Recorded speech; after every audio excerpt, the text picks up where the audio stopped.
Good morning. We have Dr. Bonnie Tiell from Tiffin University and the United States Sports Academy with us this morning talking about the Olympics, the Paralympics, and sports governance. So, first question. You have a book coming out regarding sports governance. What can you tell us about it? It'll be out sometime in 2024, and the editor has it. But it has a lot of the updated cases when we talk about Olympic diplomacy and the Belarus, Russia, Ukraine invasion, everything there. So it dives into that. Of course, it dives into the PIF. L1B Golf PGA Tour, the governance issues there. So there's so many in the NIL, off the charts. So it has so many. That's the one element is because it's very applied. So it'll be outdated in a couple of years, right? Yeah.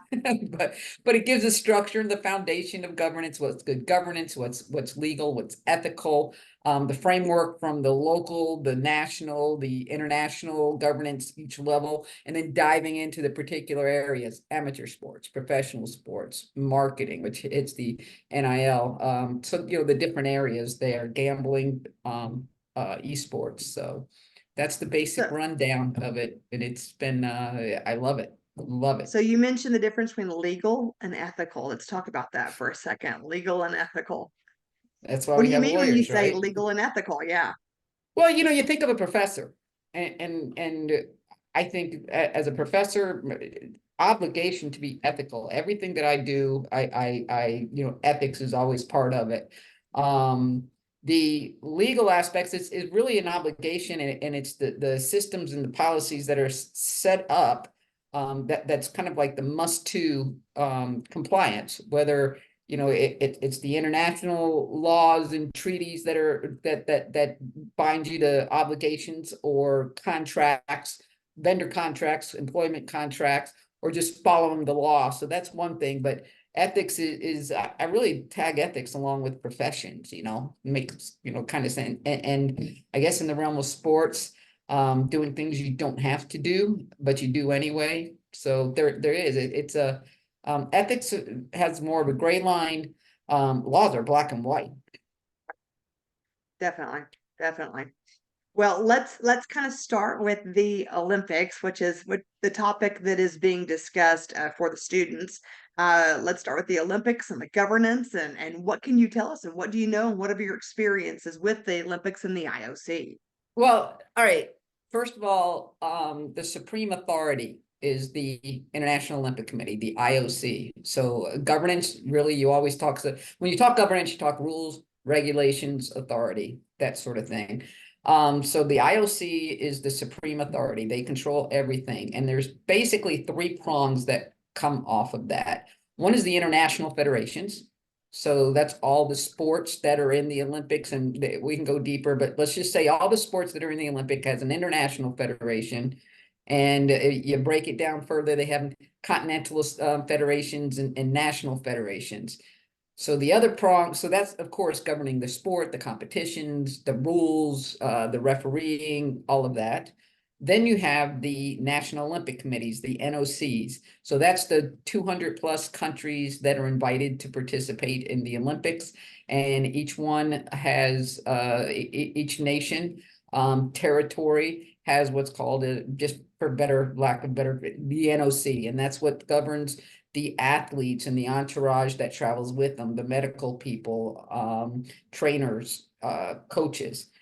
The third prong is the organizing committee, and the organizing committee for the Olympic Games, and that is the country, the host country has that's announced 7 years ahead of time. They already have a couple people in place, all their jobs, they're temporary or volunteer. So they put together a temporary company that operates for about 7 years, or more than that, or whatever, the years prior, and then up till 2 years after, when the final report is due to the IOC. Now, with that, of course, you also have the Paralympics is kind of embedded in that, because obviously the international federations covers adaptive sports or para sports. The National Olympic Committee's also in charge of the Paralympians. And of course, the organizing committee also pays attention to the Paralympians. So that's the three prongs, but there's also two dotted lines. I'm having, oh yes, two dotted lines. Yes. One is the Court of Arbitration, could say three. One is the Court of Arbitration for Sport, CAS. So when there's any discrepancies, the Court of Arbitration for Sports, not only for the Olympics, they do international regulations, laws, problems, impasses. But the Court of Arbitration for Sports is a dotted line to the IOC. So they kind of have that, and you've heard of things such as Caster Semenya case was very popular. Exactly. That went to the CAS for the decision of whether she could run or not. Whatever. The other dotted line, if you can guess, I hope somebody has guessed it by now, has to do with doping. So it's WADA, the World Anti-Doping Association. So that's the other dotted line, which performance enhancement drugs and what have you. Some say the World Olympians Association, the WOA, is another dotted line.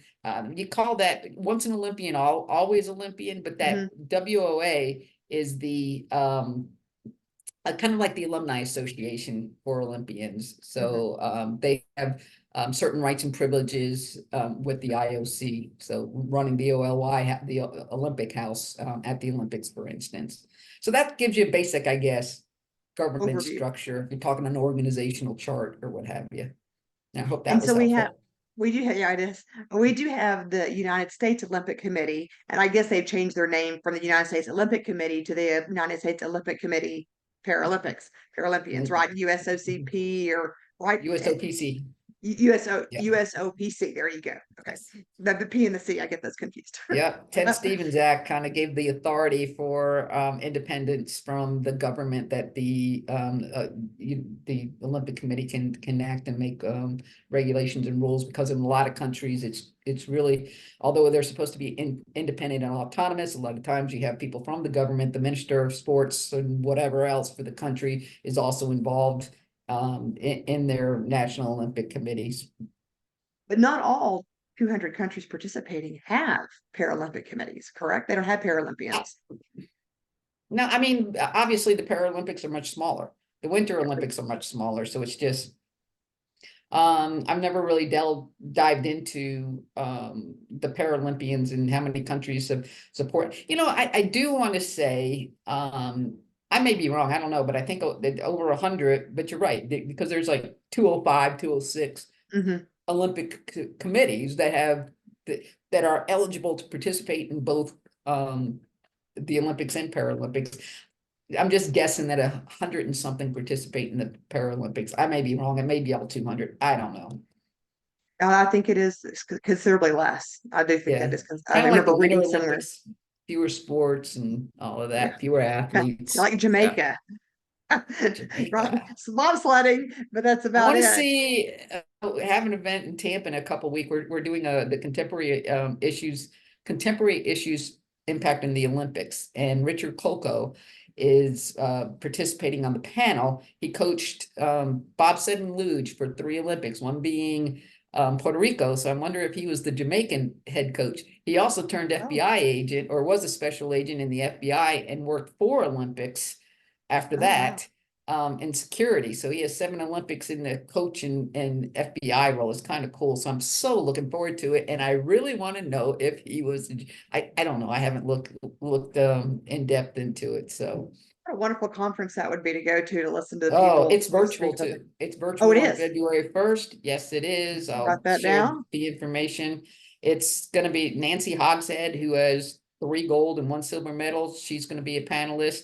We have a number of, 4 Olympians, I think. We have Matt Mitten from the Court of Arbitration for Sports will be part of it. And we have 2 virtual and I think 4 seated. Rob Stoll from USA Pentathlon, and Jose, he's the CEO for that. And the CEO for USA Judo is going to be part of it, and some Olympian swimmers from Latvia, and Dr. Liston Boucher, who did 5 Olympics as decathlon and bobsled. So it's going to be a great program. That would be wonderful. Yeah, sure. If you'll share that with me, I'll also share with the students, Yep, and they we're can. just doing, it's going to be like PTI, run Okay. down issues. When the bell rings, we move to the next issue. It's going to be a lot of fun though. Good. Sounds good. All right. So let's talk about your experience with the Olympians. Your first experience with the Olympians. How long ago was that? What'd you do? Where'd you go? Well, my connection with the United States Sports Academy, when I was going through my residency program for that they had at the time for the doctorate, Francis Dove Edwin was sitting behind me in my seated classes, and we just struck up a great friendship. And he was in 2 Olympics representing Sierra Leone in Africa. And a couple of years, so pretty quickly, I was challenged to bring a group to the Athens Olympics in 2004. And so had about 20 and met Francis, and Francis has always been a part of this. And the academic experience with Olympians, and it has just grown over the Summer Olympics. That's all that I've participated in or brought a group to, and Francis has been very much a part of that to make connections with these other Olympians. And we do an underprivileged a program for underprivileged youth in the host city. That's kind of like a key element that we're trying to give back while we're listening to meeting people from we've met people from the IOC, from the organizing committees, from Olympians from different programs. We've worked some have worked as official volunteers, some have worked as hosts at the Olympic Reunion Center, the Olympian House. There's a possibility in 2024 that we're working with Coca-Cola, as well as at the USA House. So always like that type of element. And I guess one of the greatest things was being invited by Francis to participate in the Olympians Forum in 2011, which was in Lausanne, Switzerland, which is the home of the IOC, and a lot of the international federations are there. And I just can't tell you, opened my eyes to politics. That's probably what got me really my mind turning to governance and really understanding more about international sport governance.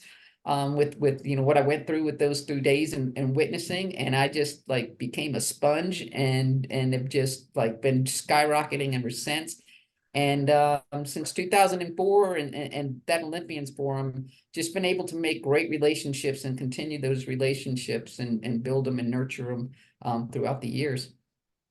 So what's coming up for Paris Olympics? The best is yet to come. Yeah, we have we're kind of partnering with the University of Michigan.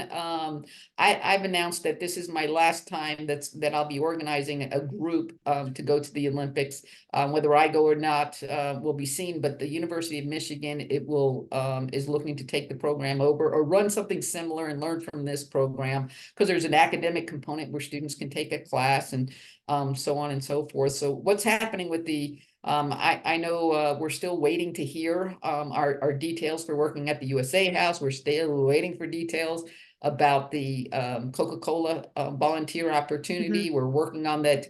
July 31st is scheduled for the day with the Olympians, which is with the underprivileged youth. We have some contacts, a lot of loose ends that need to come together in the next however many months, 6 months, 5 months. It's going to be here before you know it.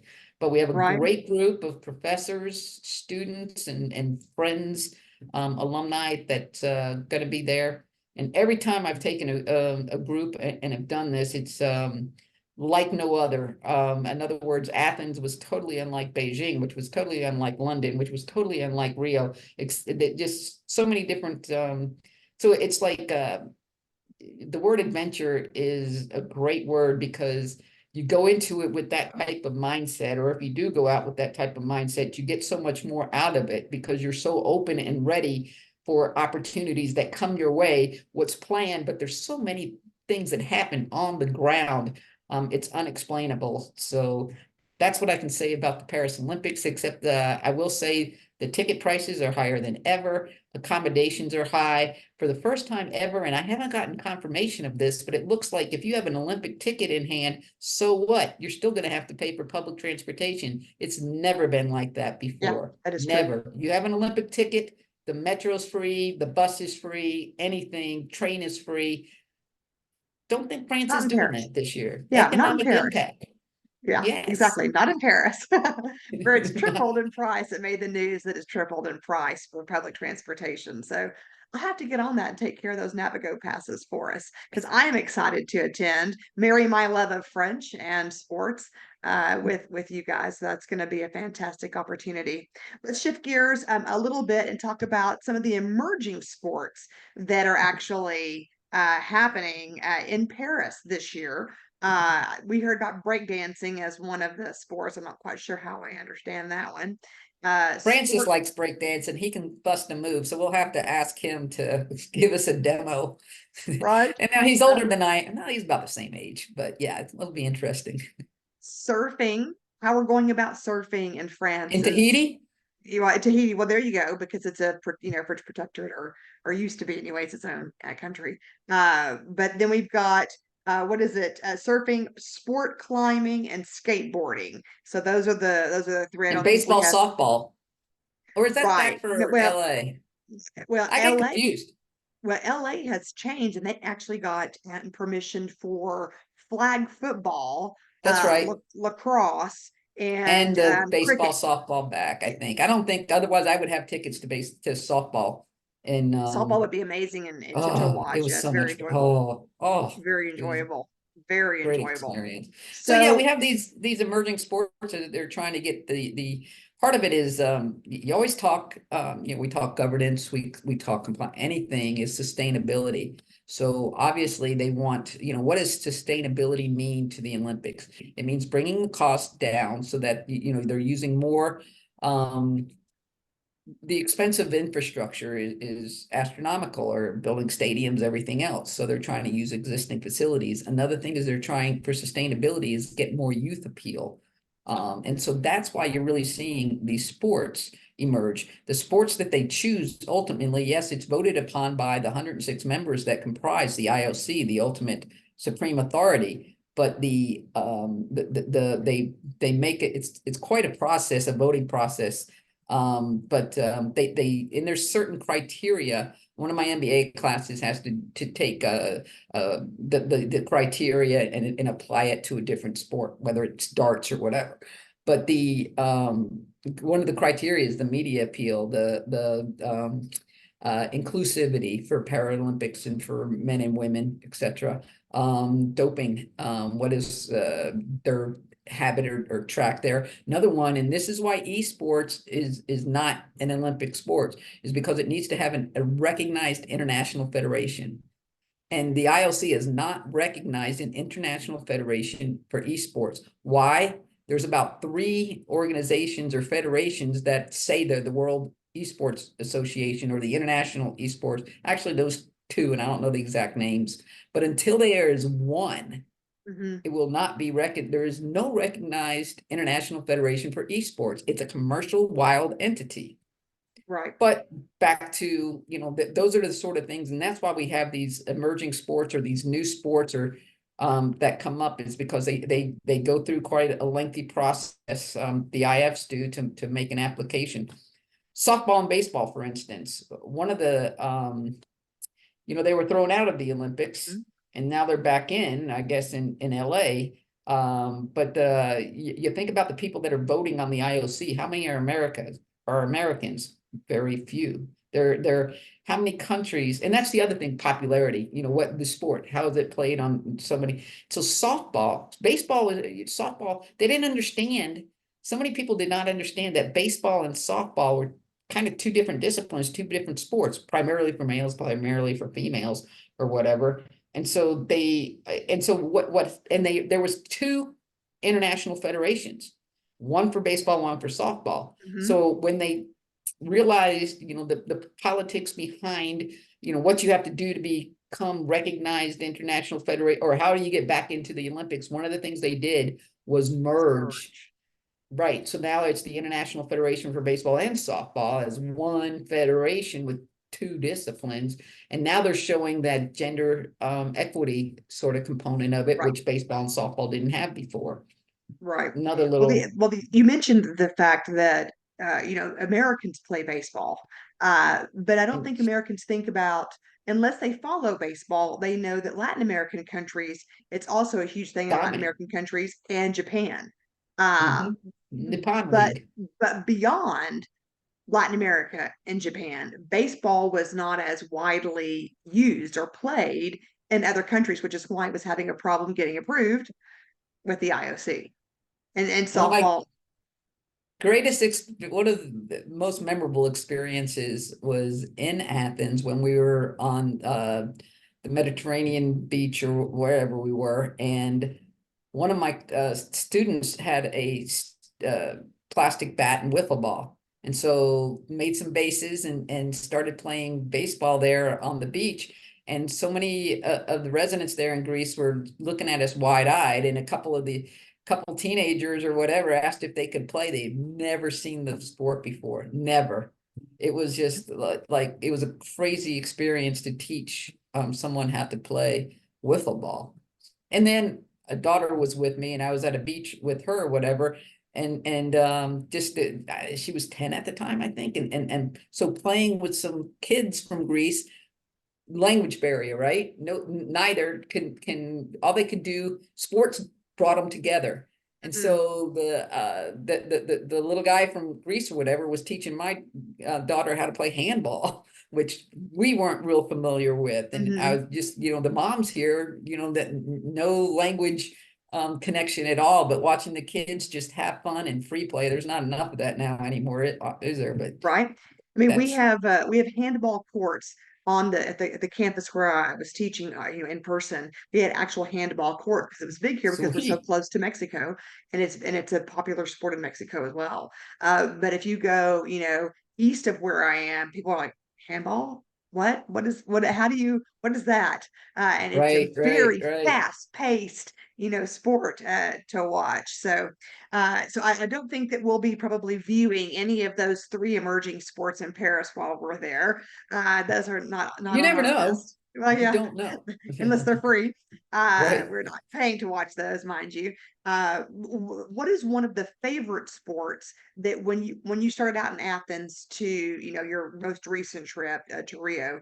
What was it Rio that you were in at your most Yeah, recent trip because was Rio? Tokyo was canceled. So yeah, Okay. 16 Rio. Okay, Uh, so what sport do you enjoy watching? Which sport is like you feel like it's the same wherever you go, and there's like no difference. Does that make sense? Like when you watch soccer, if you watch soccer in South America, it has a whole totally different feeling than if you were watching soccer in the United States.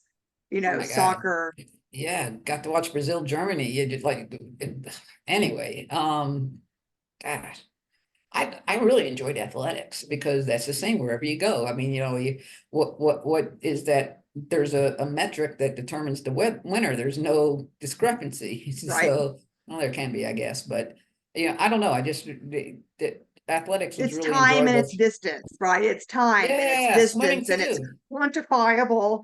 Uh, But it you says, know, dude, gymnastics is so cool. I mean, just the artistic, and because you're seeing all these events all over the mhm. place, and are there differences in style? I guess you can say that and stuff, but in the swimming and the athletics, you don't see any differences. Um, we were quite the followers of softball for years because I don't know, the accessibility of the players were amateurs, complete amateurs, because in softball, obviously, now you have it was before the National Fast Pitch Pro League. Mhm. But getting to know the families of the players, and the students were interacting with the players themselves outside of the actual playing fields and stuff. So that was let's just say a fun time.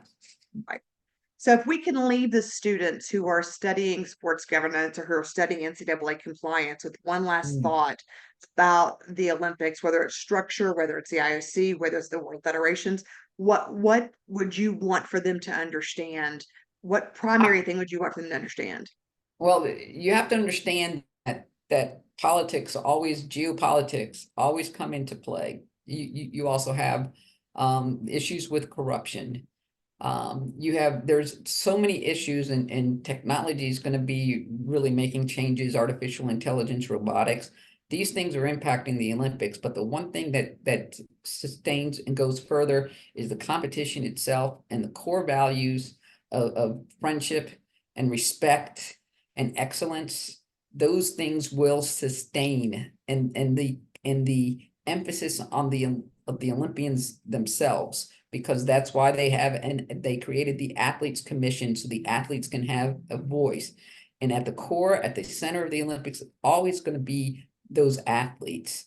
And I really believe that is one, if you look from governance and everything else, keep the word sustainability in the back of your mind, being future oriented, even with the pressures, even with the challenges, even with the issues, the Olympics will go on. The show must go on, and they will combine, unify countries, even in political strife, because of course, after Nelson Mandela, sports has the power to bind all or combine whatever, unify all countries, and transcend politics, transcend everything. And so all we can hope for is Olympic diplomacy. That's what the Olympics do. They bring diplomacy, they bring peace.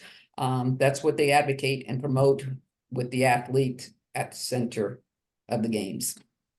Thank you, Dr. Tiell. Dr. Thank you. Hold on just one second.